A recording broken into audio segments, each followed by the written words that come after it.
I think there is a fundamental misstatement of the issue in the question. We can no longer continue to make policy for ourselves, in our country, in our region, in our continent, on the basis of whatever support the Western world or France or the European Union can give us. It will not work. It has not worked, and it will not work. Our responsibility is to charter a path which is about how we can develop our nations ourselves.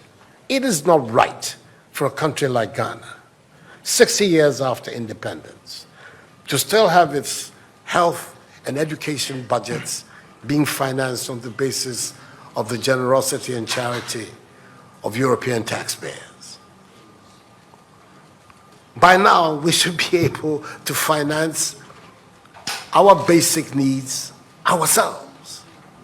And if we are going to look at the next 60 years as a period of transition, a period whereby we can stand on our own feet, our perspective has not to be what the French taxpayer decides to do with whatever surpluses that they have in France. They're welcome. They are appreciated. Whatever interventions that the French taxpayer through their governments make to us are appreciated. We're not going to lick a gift horse in the mouth. But this continent, with all that has happened, is still today the repository of at least 30% of the most important minerals of the world. It's a continent of vast, arable and fertile lands. It has the youngest population of any of the continents in the world. So it has the energy and the dynamism. We've seen it. These young men who are showing so much resilience and ingenuity in crossing the Sahara, finding ways to go across with rickety boats across the Mediterranean to really, those energies, we want to have those energies working inside our countries. And we're going to have those energies working in our countries if we begin to build systems that tell the young people of our country that their hopes, their opportunity are right here with us. Migration and the movement of people is being presented in a manner which suggests that somehow it's a new phenomenon. There's nothing new about it. It's as old as man, the movement of people. And it has always been linked to the same thing. The failure of where you are to provide you with an opportunity, so you move somewhere else. Those of you who are familiar with 19th century European history would know that the biggest wave of immigration in 19th century Europe, the latter part of it, came from Ireland and from Italy. Waves upon waves, generations of Italians and the Irish people left their countries to seek the American paradise, largely because Ireland was not working, Italy was not working. Today, you don't hear it. Italian young people are in Italy. Irish young people are in Ireland. We want young Africans to stay in Africa. And how are they? And it means that we have to get away from this mindset of dependence. This mindset about what can France do for us. France will do whatever it needs to do for its own sake. And when those coincide with ours, tant mieux, as the French people say.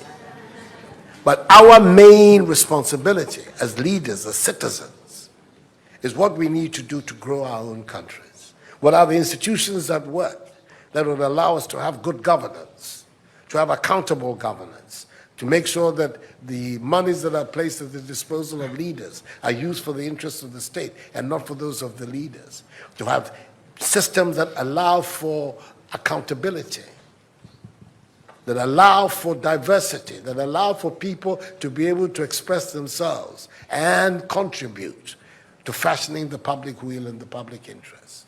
Our concern should be with what do we need to do in this 21st century to move Africa away from being cap in hand and begging for aid, for charity, for handouts.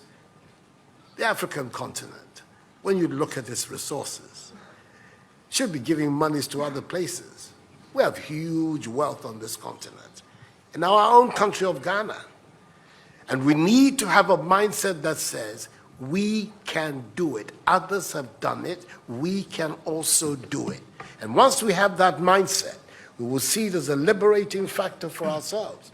We keep talking about how it was that Koreans, Malaysians, Singaporeans, who got their independence at the same time as us. We're told of that at the time of Ghanaian independence, per capita Ghanaian income was higher than that of Korea. Today, Korea is part of the first world. So is Malaysia. So is Singapore. What happened? Why did they make that transition? And 60 years after independence, we are where we are. Those are the matters that should concern all of us as Africans, as Ghanaians. And not, when I say so with the greatest of respect to the French president, I think that the cooperation of France is something that I am, as you know, a strong friend of France. I am Francophile. So I don't have any difficulty with that.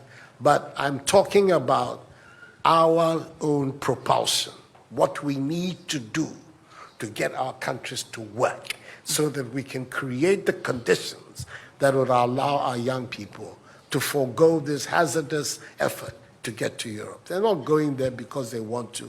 They're going there because they don't believe they have any opportunities in our countries. So that should be our focus.